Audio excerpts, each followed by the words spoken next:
Hello students, इस lecture में हम लोग बात करेंगे न्यूमेरिकल्स की, जो हम लोगों ने अभी तक टॉपिक पढ़े उनके ऊपर के। ठीक है, सो हमारा फर्स्ट न्यूमेरिकल है आज का। A fan is rotating at 90 RPM, it is and switched off, it stops after 21 revolutions, calculate the time taken by to stop. Okay, तो अब यहां पे फैन इनिशियली कितने आरपीएम पे रोटेट कर रहे हैं? 90 आरपीएम। तो N1 हो गया 90 RPM, that is 90 by 60 hertz, which is 3/2 hertz। तो इसका इनिशियल एंगुलर वेलोसिटी कितना हो गया? 2 pi n1, which is 2 pi into 3/2, which is 3 pi radian per second. ठीक है, अब वो उसको रोक दिया अपन ने, उसको स्टॉप कर दिया, स्विच ऑफ कर दिया, तो रुक जाएगा। तो फाइनल एंगुलर वेलोसिटी ओमेगा 2 वो कितनी हो जाएंगी? 0 रेडियन पर सेकेंड, क्योंकि वो रुक गया ना। अब इस टाइम पे उसने कितने रिवोल्यूशन किए? 21। एक रिवोल्यूशन में कितना एंगुलर डिस्प्लेसमेंट रहता है एक चक्कर में? 2 पाई, बताया था मैंने तुमको। एक जब चक्कर होता है तो कितना होता है? 2 पाई। तो 21 चक्कर में एंगुलर डिस्प्लेसमेंट कितना रहेगा? 21 into 2 pi, which is 42 pi radian. तुमको निकालना है calculate the time taken by to stop. ठीक है, now according to third kinematical equation, कौन सा kinematical equation? Third kinematical equation. तीसरा काइनेमेटिकल इक्वेशन क्या बोलते हैं? Omega 2 square is equal to omega 1 square plus twice alpha theta, यानी 0 square is equal to 3 pi square plus twice alpha, theta कितना है? 42 pi, है ना। तो 0 is equal to 9 pi square plus 84 alpha pi, ये इधर चला गया तो क्या मिला हम लोगों को? Minus 84 alpha pi, that is equal to 9 pi square, pi और pi cancel, therefore alpha is equal to minus 9 pi by 84 radian per second square. अब ये अल्फा निकाला हम लोगों ने टी नहीं निकाला। ओके, तो इसको डब्बा करके रख लो, ये काम में आने वाला है। ठीक है, अब टाइम कैसे निकालेंगे? हम लोग लिखेंगे अकॉर्डिंग टू फर्स्ट काइनेमेटिकल, ये एन चाहिए था, kinematical equation. First kinematical equation क्या है? Omega 2 is equal to omega 1 plus alpha t, है ना। देयरफॉर ओमेगा 2 कितना है यहाँ पे? 0, सभी वैल्यूज है हमारे पास में। अब ओमेगा 1 कितना है यहाँ पे? 3 पाई, प्लस अल्फा कितना है? माइनस 9 पाई बाई 84, टी निकालना है। ये इधर चला गया, माइनस का हो गया प्लस, तो 9 pi by 84 t is equal to 3 pi, pi और पाई कैंसल। तो यहाँ से टी का वैल्यू कितना बन गया? लिखा सभी ने यहाँ तक? तो ये 84 ऊपर जाएगा, 9 नीचे जाएगा, तो टी कितना हो जाएगा? 3 इंटू 84 बाई 9, 3 1 जा 3 3 जा 3 1 जा 3 28 जा, तो टाइम हो गया 28 सेकेंड्स। तो ये है तुम्हारा आंसर, है ना। तो लेक्चर को पॉज करके इसके सारे स्टेप्स अच्छे से लिख लो। ओके, इंपॉर्टेंट न्यूमेरिकल है, टेक्स्ट बुक का है। Okay,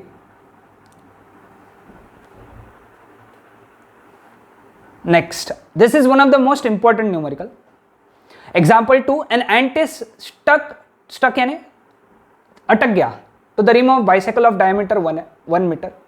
While the bicycle is on central stand, the wheel is set into rotation. Central stand पे गाड़ी साइकिल को लगा दिया। सेंट्रल स्टैंड मालूम है ना, वो पुराने डंडे वाले साइकिल में होता था सेंट्रल स्टैंड पे, और उसको व्हील को रोटेट करना चालू किया। And attains a frequency of 2 RPS in 10 seconds with uniform angular acceleration. Calculate number of revolutions completed by an ant in 10 seconds. ठीक है, चक्कर रोटेट होना स्टार्ट करेगा, यानी इनिशियली उसकी एंगुलर वेलोसिटी कितनी रहेंगी? 0, यानी omega 1 is equal to 0 radian per second. ठीक है, इनिशियली क्योंकि वो रुका था, फिर वो रोटेट करना स्टार्ट किया और उसके फ्रीक्वेंसी कितनी होगी? 10 RPS। ओके, यानी ये N2 है। N2 कितना है? 2 हर्ट्ज। RPS यानी हर्ट्ज होता है। पता है ना हम लोगों को। तो ओमेगा 2 कितना हो गया फिर 2 पाई n2, 2 पाई से मल्टीप्लाई किया तो कितना बन गया ये, sorry 4 pi radian per second, 4 pi, हाँ this is 4 pi radian per second. Time कितना लगा इसको, 10 सेकेंड्स। ओके, तुमको निकालना है calculate number of revolutions completed by the ant in 10 seconds, number of revolution capital N. ठीक है, अब देखो यहाँ पे सबसे इंपॉर्टेंट है, यहाँ पे सबसे पहले अल्फा निकाल लो। अल्फा का फॉर्मूला क्या है, omega 2 minus omega 1 by T. ठीक है, ओमेगा 2 कितना है 4 पाई माइनस ओमेगा 1 कितना है 0 अपॉन टी कितना है 10।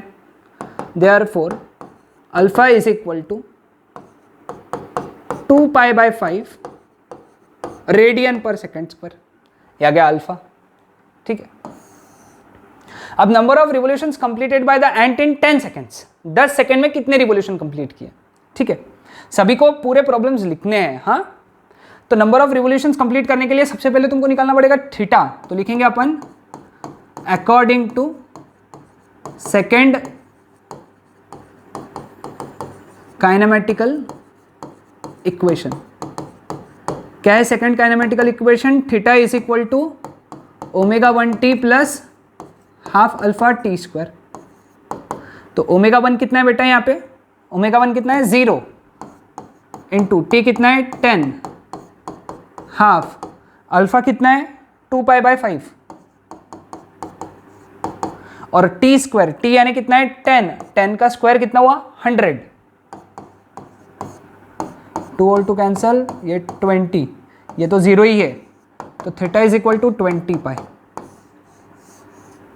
रेडियन, है ना। अब ये पूरा लिख लेना तुमने, है ना, इसको पूरा डब्बा कर लो।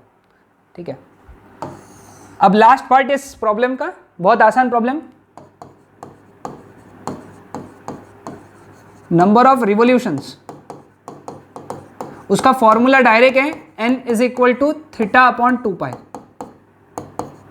क्यों ऐसा, क्योंकि एक रिवोल्यूशन में 2 पाई रहते हैं, तो थीटा जब एंगुलर डिस्प्लेसमेंट है तो नंबर ऑफ रिवोल्यूशंस हो जाएंगे थीटा अपॉन 2 पाई। फॉर्मूला याद रखना पड़ेगा, उसको डब्बा करके रखना है, क्योंकि वो फॉर्मूले के बगैर तुम आगे बढ़ नहीं सकते। तो 20 पाई अपॉन 2 पाई, पाई पाई कैंसल हुआ, तो ये हो गया 10 revolutions. This is your answer. एक बार चेक कर लो हर एक स्टेप। ठीक है, समझ में आया सबको। Next question, for the above problem, यानी उसी प्रॉब्लम पे बेस्ड है, calculate the time required to complete first revolution and last revolution. ठीक है, now first part, time to complete first revolution, यानी पहला रिवोल्यूशन कंप्लीट करने के लिए टाइम कितना। ओके, अब लिखेंगे ड्यूरिंग फर्स्ट रिवोल्यूशन, यानी एक रिवोल्यूशन, थीटा कितना रहेगा 2 पाई रेडियन। अल्फा निकाला है ना हम लोगों ने, है ना, तो अल्फा कितना निकाल के रखा है हम लोगों ने 2 pi by 5 radian per second square. ठीक है, ओमेगा 1 तो 0 ही है, 0 radian per second square, sorry second आएगा रेडियन पर सेकेंड। टाइम निकालना है। ठीक है, फॉर्मूला क्या है, according to second kinematical equation.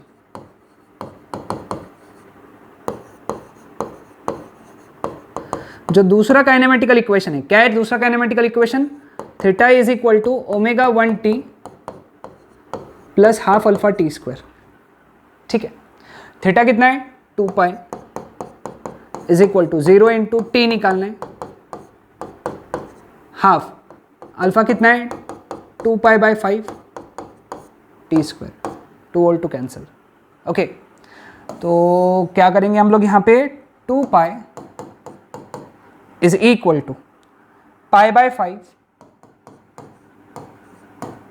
T square, pi pi cancel, तो T square is equal to 2 into 5, तो T is equal to √10 seconds. Okay, अब √10 कैसे सॉल्व करना है, log divide by 2 anti log. है ना।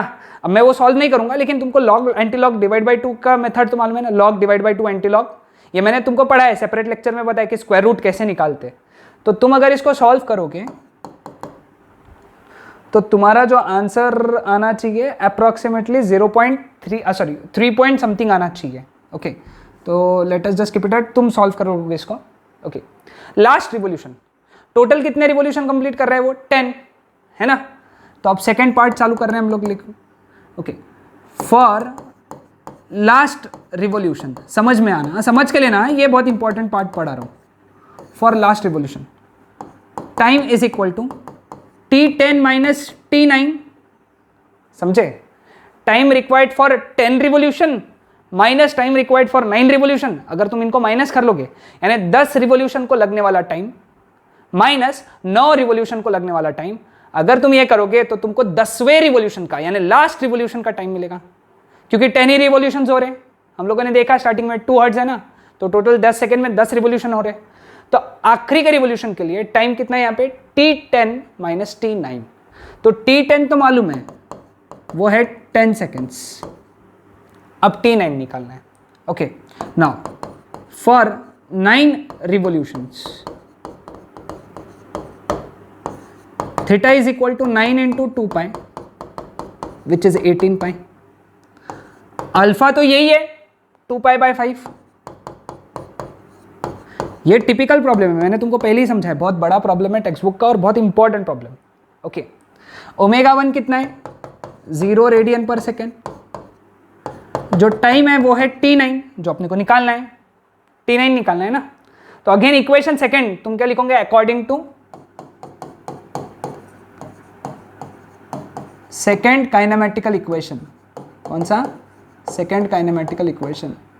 ओके, सेकेंड नंबर का kinematical equation क्या कहता है, theta is equal to omega 1 T9 plus half alpha T9 square. ये 9 रिवोल्यूशंस के लिए लग रहा है, टोटल 9 रिवोल्यूशंस के लिए। तो यहां पे कितना आएगा, sorry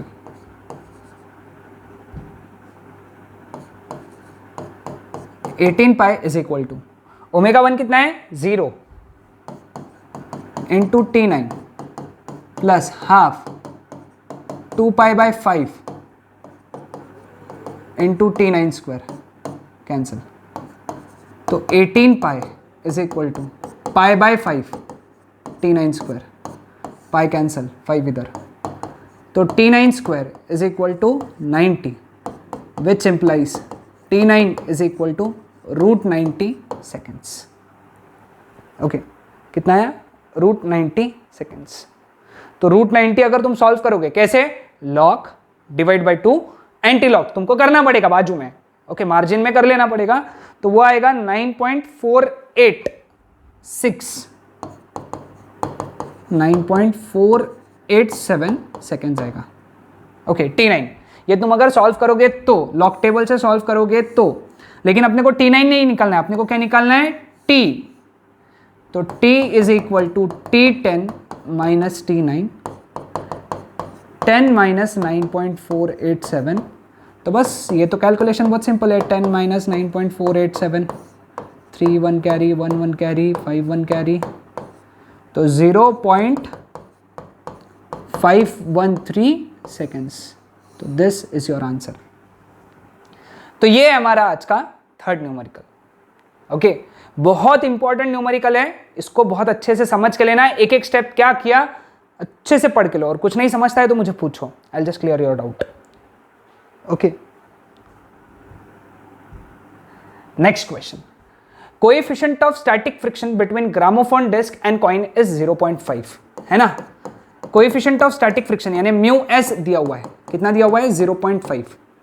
radius of disc is 8 centimetre. Initially coin is at pi centimetre away from the centre of disc, at what minimum frequency will it start slipping, है ना। इस तरीके का थ्योरी अपन ने किया है ना। यानी ये ऐसा डिस्क है ना, कॉइन यहाँ पे कहीं तो रखा है, कितने दूरी पे रखा है, पाई सेंटीमीटर पे। तो R is equal to pi into 10⁻⁻2 metre, क्योंकि सेंटीमीटर है ना बेटा, तो कन्वर्ट करना पड़ेगा उसको, किस में कन्वर्ट करना पड़ेगा, मीटर में, है ना। At what minimum frequency will it start slipping. Okay, अब जब कॉइन स्लीप होता है, फॉर स्लीपिंग, स्लीपिंग यानी सोना नहीं होता है ना, सोना वाला स्लीपिंग नहीं है ये, फॉर स्लीपिंग। तो स्लीपिंग के वक्त f s is equal to f c f होता है, सेंट्रीफ्यूगल फोर्स फ्रिक्शन फोर्स के बराबर होता है। तो ये होता है फ्रिक्शन फोर्स कितना है, mu s m g, centrifugal force m r omega square, m m cancel हो गया, देयरफॉर म्यू एस कितना है 0.5, जी कितना लेंगे यहाँ पे, लेटर से 10, अभी का 10 ले लेंगे हम लोग। तुम 9.8, अगर प्रॉब्लम में दिया है 9.8 तो 9.8 लेना है, हम लोग कैलकुलेशन के सिंप्लिसिटी के लिए 10 ले रहे हैं। आर कितना दिया हुआ है, पाई ओमेगा स्क्वायर, ठीक है। तो यहां से तुमको ओमेगा निकालना पड़ेगा, तो ओमेगा कितना आएगा, square root of 0.5 into 10 is 5 by pi radian per second. Okay, पहले 5 बाय पाई को सॉल्व कर लो। कैसे सॉल्व करेंगे, मैं पूरा मेथड नहीं बता रहा हूं। लॉग 5 लेना पड़ेगा, फिर लॉग पाई लेना पड़ेगा, सबट्रैक्ट करना पड़ेगा, फिर जो आंसर आएगा उसका एंटी लॉग लेना पड़ेगा। तो सपोज ये आंसर आया x, मैं तुमको अभी बता रहा हूं, तो ये आ गया root x radian per second. ठीक है, क्लियर है, सबको ध्यान में आया, कोई डाउट किसी को यहाँ तक? ये x तुमको सॉल्व करना है, नहीं तो तुम साला ऐसे ही एग्जाम में लिख दोगे, ऐसा नहीं करना है, वो x निकालना है और उसका वैल्यू रख के सॉल्व करना है। ठीक है, अब x रख के तुमने सॉल्व कर लिया। ओके, अब ये रूट x आया, तो रूट निकालो। अब कैसे लिखेंगे, log x divide by 2 anti log, तो ये आंसर आया y लेटेस्ट से इसका, तो ये आ गया y रेडियन पर सेकेंड। अपने को निकालना है फ्रीक्वेंसी, फ्रीक्वेंसी यानी n, n कितना रहेगा, ओमेगा बाई 2 पाई, ओमेगा यानी कितना है, y बाई 2 पाई हर्ट्स। अब इसको कैसे सॉल्व करना, तो n is equal to y by 2 pi यानी कितना रहता है 6.28, है ना, हर्ट्स। अब ये सिंपल डिवीजन है, अगेन लॉग से, इसका लॉग माइनस इसका लॉग, जो आंसर आएगा उसका एंटी लॉग आंसर। ये लॉग से कैलकुलेट कर सकते हैं, मैं सॉल्व नहीं कर रहा हूं, बट तुमको करना है घर पे। ओके, तो इसका मैं आंसर बता देता हूं जरूर तुमको। ओके, इसका जो आंसर आने वाला है वो लिख लो। Okay, that would be 2 revolution per second या 2 हर्ट्स, ये आंसर आएगा इसका अप्रॉक्सीमेटली। ओके, अब एक काम करना यहां पे, ठीक है, नहीं ये कर लो, इसका आंसर 2 हर्ट्ज आना चाहिए। Okay, clear with this? Okay, तो ये तुम सॉल्व करोगे तो ये आंसर आने वाला है। आज का last problem, for the above problem, by what factor will the answer change if coin is at the rim of the disc? Okay, अब इसके लिए मैंने तुमको टेक्निक बताया था। अब पहली बार रेडियस कितना था, पाई सेंटीमीटर। ओके, और फिर बाद में ओके, हाँ, n1 कितना आया था, 2 हर्ट्ज, उसको मैं n1 बोल दूंगा। ओके, जो 2 हर्ट्ज आया था ना आंसर, उसको हम लोग n1 बोल देंगे, और पहली बार रेडियस लिखेंगे पाई सेंटीमीटर। अब रिम यानी क्या है, वो डिस्क के रेडियस पे तो डिस्क का रेडियस कितना दिया हुआ था प्रॉब्लम में, डिस्क का रेडियस 8 सेंटीमीटर है ना, 8 सेंटीमीटर है, तो 8 सेंटीमीटर है, तो नया रेडियस कितना हो गया, 8 सेंटीमीटर, तो नया ये निकालना है। ठीक है, अब यहां पे याद है तुमको फॉर्मूला बताया हुआ है, R1 N1 square is equal to R2 N2 square. ये फॉर्मूला मैंने एक अलग से जो ग्रामोफोन वाला बताया था ना, एक वीडियो डाला था उसमें बताया मैंने। ओके, तो R1 कितना है, पाई इंटू N1 स्क्वायर कितना है 4, R2 कितना है 8 into N2 square, therefore N2 is equal to 4 pi by 8 into square, sorry, that is equal to pi by 2, है ना। तो n2 कितना आएगा, square root of pi by 2। Okay, तो n2 जो आया